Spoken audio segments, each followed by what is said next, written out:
자, 여러분 안녕하세요. 네, 컴퓨터 일반 문제풀이 강의를 계속해서 진행하고 있고, 이번 단원에서는 이제 55번부터 진행하도록 하겠습니다.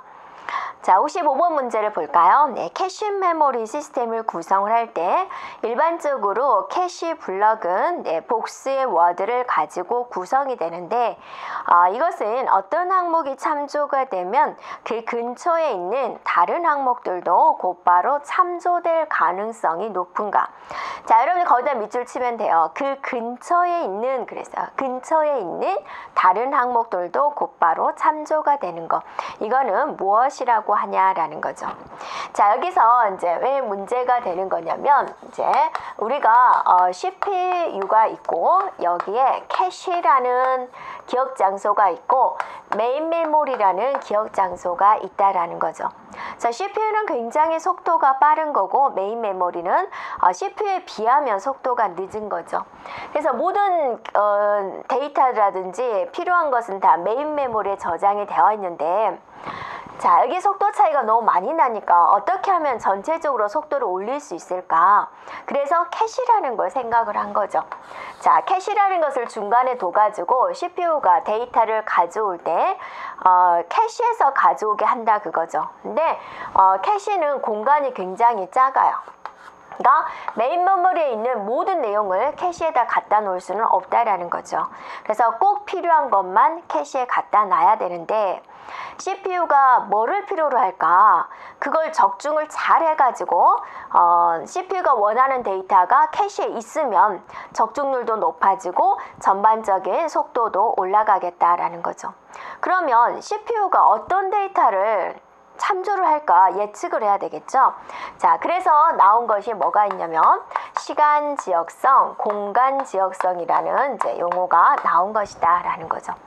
자, 시간 지역성이라는 것은 뭐냐면 한 번 참조된 기억 장소는 가까운 미래에도 또다시 참조될 가능성이 높더라. 예를 들면 부 프로그램이라든지 또 루핑이라든지 스택이라든지 그런 개념에 대한 내용이고요. 공간 지역성이다 라는 것은 한 번 참조된 기억 장소가 그 다음에 또 그 근처가 미래에도 그 근처에서 참조될 가능성이 높더라. 예를 들면 배열이다 이런 게 있다라는 거죠. 네, 그래서 문제에서 요구하는 것은 바로 공간 지역성이다. 그 근처에도 라는 말이 있죠. 그래서 공간 지역성이 된다라는 거고요.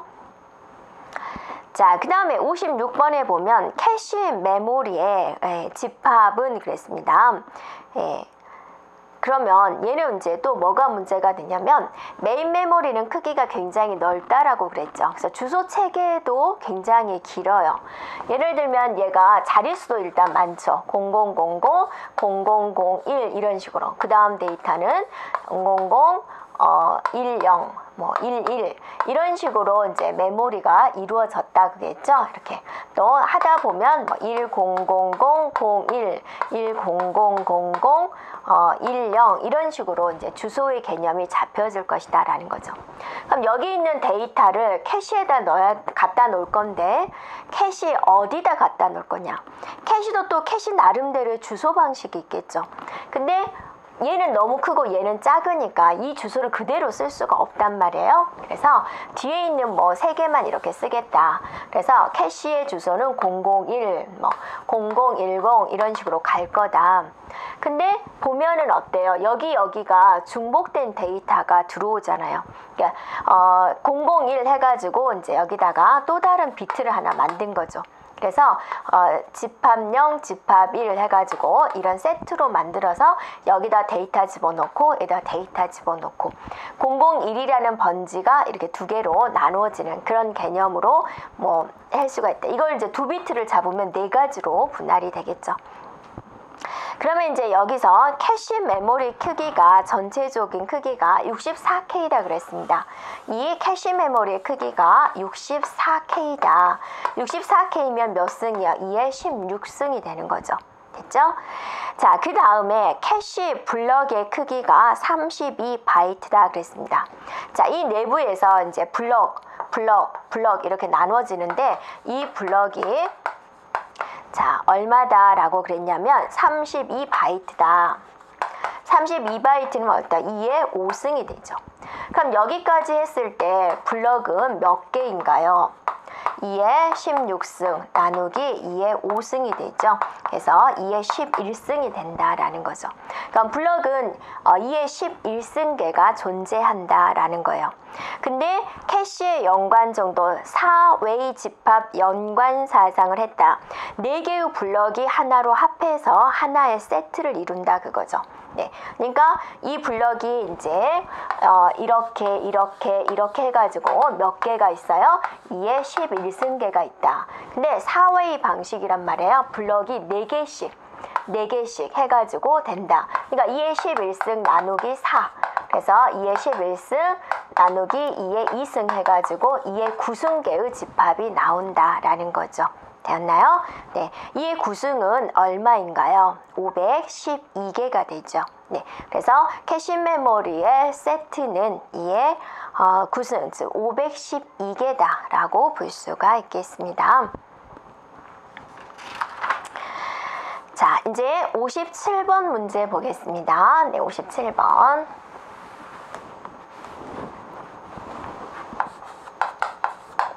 자, 57번 문제는 어떤 거냐면 캐시의 적중시간, 실패, 손실, 캐시 적중률 이렇게 보여줬어요. 그러니까 적중률, 평균 메모리 접근 시간을 구하자라는 거죠. 네.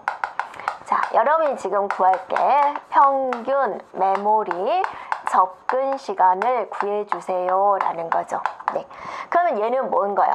CPU가 메모리는 캐시도 해당이 되고 메인 메모리도 해당이 되니까 여기 갔다 온 시간, 여기 없을 때 메인 메모리를 갔다 와야 되니까 메인 메모리를 갔다 온 시간 두 개를 더해주는 것이 평균 메모리 접근 시간이 되죠. 그럼 먼저 캐시를 갔다 온 시간을 구해보도록 할게요.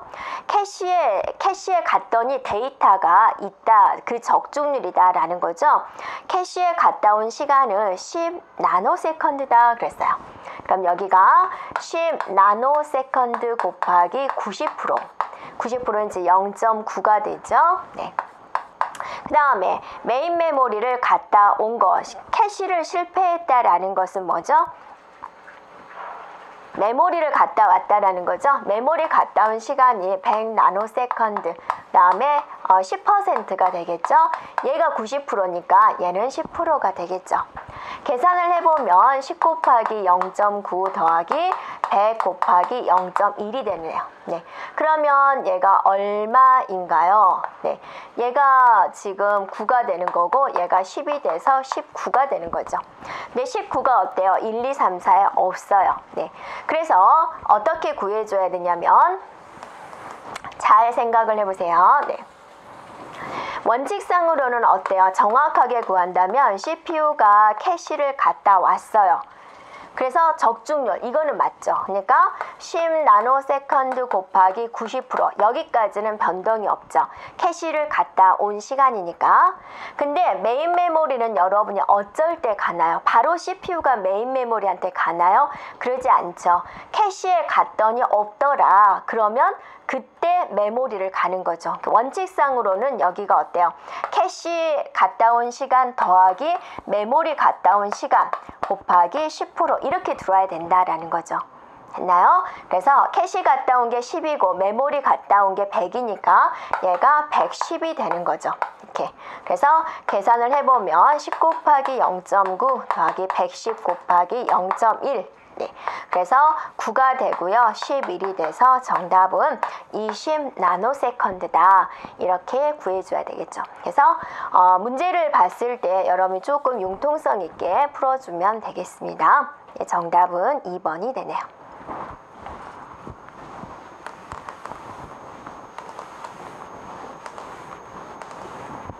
자, 58번 문제 보도록 하겠습니다.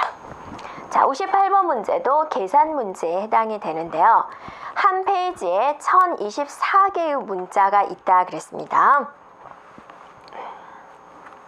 자, 여러분이 이 하나의 페이지에 1024개의 문자가 있다. 자, 이 동글동글한 게 문자다라고 봤을 때 얘네가 1024개가 있다라는 거예요. 근데 이게 몇 페이지예요? 1페이지당 1024개 문자다라고 그랬어요. 그럼 512페이지면 어때? 2페이지면 뭐예요? 1024 곱하기 2. 3페이지면 1024 곱하기 3. 512페이지면 어떻게 되죠? 512페이지다 라고 그랬으니까 곱하기 1024개의 문자다 이렇게 표현해주면 되겠죠. 네. 그러면 이건 지금 단위가 문자란 말이에요. 그럼 하나의 문자는 몇 바이트를 차지할까? 한글은 일반적으로 2바이트, 영어는 일반적으로 1바이트를 차지하는데요. 얘는 무슨 방식을 이용을 했다라고 그랬나요? 유니코드 방식을 사용을 하고 있다. 유니코드는 모든 문자를 다 몇 바이트로 표현하나요? 2바이트로 표현합니다. 국제 표준화 코드. 그래서 곱하기 2바이트. 왜냐면 이게 하나의 문자인데 이거 하나당 2바이트니까 곱하기 2를 해주는 거죠. 이렇게 하면 이제 총 용량이 나오겠죠. 그래서 이걸 다 계산을 해보세요. 그랬더니 얼마가 나오나요? 네. 자, 512는 2의 9승이죠. 네, 곱하기 1024는 2의 10승이죠. 네, 곱하기 2의 1승. 그랬더니 2의 20승 바이트가 나오죠.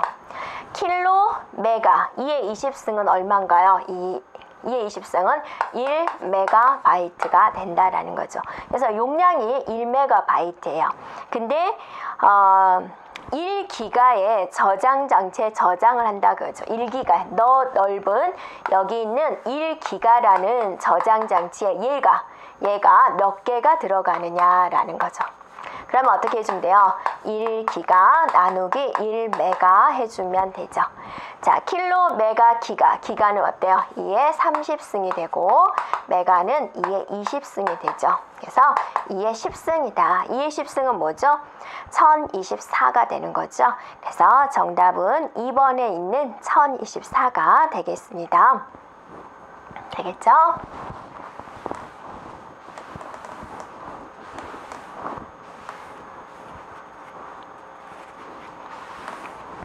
자, 그 다음에 이제 59번 문제입니다. 네. 자, 레이드에 관련된 문제가 되고 있는데요. 레이드가 최초에 나오게 된 거는 뭐죠? 비용을 좀 줄여보자 라는 왜냐면 하드디스크 용량은 좀 비싼데 하드디스크 용량이 작은 것은 좀 쌌거든요. 그래서 좀 비용을 줄여서 좀 해보자 라고 만든 거고 좀 속도 좀 빠르게 해보자 라는 개념으로 이제 레이드라는 개념이 나온 거죠. 그래서 계속 발전을 했습니다. 레이드 0에서부터 1, 2, 3, 4, 5 이런 식으로 발전을 했죠. 네. 그래서 레이드 0에서는 무슨 개념을 했어요? 나눠서 저장을 하자. 분할이죠. 데이터를 분할해서 저장을 하자. 그래서 스트라이핑 개념이죠. 그래서 큰 덩어리를 나눠서 저장을 했을 때 한꺼번에 불러와. 그럼 한꺼번에 샥 불러오니까 속도가 증가가 되었다. 근데 문제점은 뭐였느냐? 중간에 하나가 좀 오류가 생겼으면 그 데이터는 전혀 쓸 수가 없었어요. 그 조각이 다 올라와야지만이 유용한 데이터였거든요. 그래서 이제 레이드 1에서는 무엇의 개념이에요? 안정적으로 저장을 해야 되겠다라고 해서 이제 미러링 기법이 나온 거죠. 그래서 데이터를 이제 중복해서 한 번 더 저장을 하자라는 거죠. 그래서 국가 기밀이라든지 그런 대화를 나누는 것은 3번 저장한다라고 그래요. 원본 저장하고 4번 이렇게. 그러니까 어떠세요? 얘도 날아가면 안 되니까 미러링 기법을 이용을 해서 중복으로 저장을 하자. 그러다 보니까 용량의 낭비가 너무 심했다고 하죠. 근데 또 맨날 2번씩 저장을 하니까 하드디스크 낭비가 너무 심했다라는 거죠. 그래서 오류를 없애기 위해서 이 미러링 기법을 도입을 한 거니까 그 오류를 없애기 위한 방법으로서 여기서 뭘 방식했어요? 그렇죠. 해밍 코드 방식을 생각을 한 거죠. 이렇게요.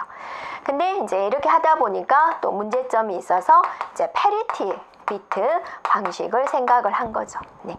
그 다음에 이제 레이드 4에서는 어떠세요? 블럭 단위로 저장을 하자라는 개념을 생각을 한 거죠. 네. 근데 이제 이 페리티가 한 군데서만 집중적으로 데이터 저장할 때마다 페리티를 항상 거쳐야 되니까 페리티가 별도로 디스크 장치에 있었으니까 너무 무리가 가더라. 그래서 여기서는 이제 페리티를 분산 저장을 하자라는 개념으로 이제 이렇게 나온 거죠. 자, 그러면 레이드 레벨 1은 페리티를 사용을 한다. 레이드 레벨 0은 디스크 미러링을 한다. 막 섞어놨죠, 이렇게. 자, 4번이 되죠. 레이드 레벨 5는 분산시킨다. 페리티를 분산시킨다 라는 거죠. 네, 그래서 정답은 4번이 되겠습니다. 자, 60번 문제 역시나 레이드에 관련된 문제가 되네요. 자, 레이드 뭐에 대해서? 레이드 0에서 그랬습니다. 레이드 0 하면 우리가 뭐가 생각나요? 스트라이핑 생각을 해야죠. 분할해서 저장하는 방식이다. 그래서 선택한 것은 바로 3번에 있는 스트라이핑이 되는 거죠. 네. 그래서 이것만 외우기만 해도 60번 문제는 충분히 맞을 수가 있죠. 2013년 전산직에 나왔던 문제입니다. 자, 61번 문제 볼까요? 역시나 레이드에 관련된 문제입니다. 틀린 것은 무엇일까요? 그랬어요. 자, 레이드에 대한 개념, 데이터의 복구의 용이를 위해서 사용이 되었다. 다수의 디스크에 데이터를 분할해서 전송함으로써 전체적인 데이터 전송 속도 향상을 위한 것이다. 한 개의 데이터를 여러 디스크에 저장해서 데이터의 안정성을 향상시키기 위해다. 자, 한 개의 대용량 디스크를 여러 개의 디스크처럼 나누어서 데이터 효율성을 향상시키기 위했다라는 건데요. 자, 바로 4번이 틀렸죠. 자, 여기는 어때요? 데이터를 가지고 지금 어떤 식으로 저장할 것인지 그런 것에 대해서 논하는 것이지 디스크 자체를 쪼개는 그런 개념은 아니죠. 여러분 C 드라이브, D 드라이브 그 디스크를 C 드라이브, D 드라이브 이렇게 나누는 거 그걸 뭐라 그러죠? 네. 우리가 파티션 한다라고 그러죠. 네, 파티션 하는 명령어는 뭐죠? F디스크 명령어로서 이용을 하죠. 그래서 틀린 것은 바로 4번이 되겠습니다.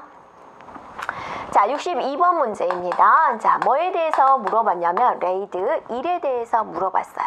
그럼 여러분이 레이드 1은 무슨 기법이죠? 바로 미러링 기법이죠. 그래서 레이드 1로 디스크 시스템을 구성을 할 때 이 시스템이 제공할 수 있는 유효 공간의 최대 크기는 디스크 2개가 있고요. 한 개의 디스크 용량은 1테라라고 그랬어요. 1테라. 네. 그러면 디스크가 2개가 있으니까 2테라를 다 사용할 수 있나요? 그렇지 않죠. 레이드 1은 미러링 기법이잖아요. 데이터가 있으면 똑같은 데이터를 한 번 더 저장을 해야죠. 그러니까 1테라에다 데이터를 저장했으면 또 다른 1테라에다 또 저장을 한 번 더 해야죠. 네, 그러니까 실제로 내가 데이터를 저장하는 공간은 어디다? 1테라가 된다. 정답은 바로 3번이 되겠죠? 3번. 네.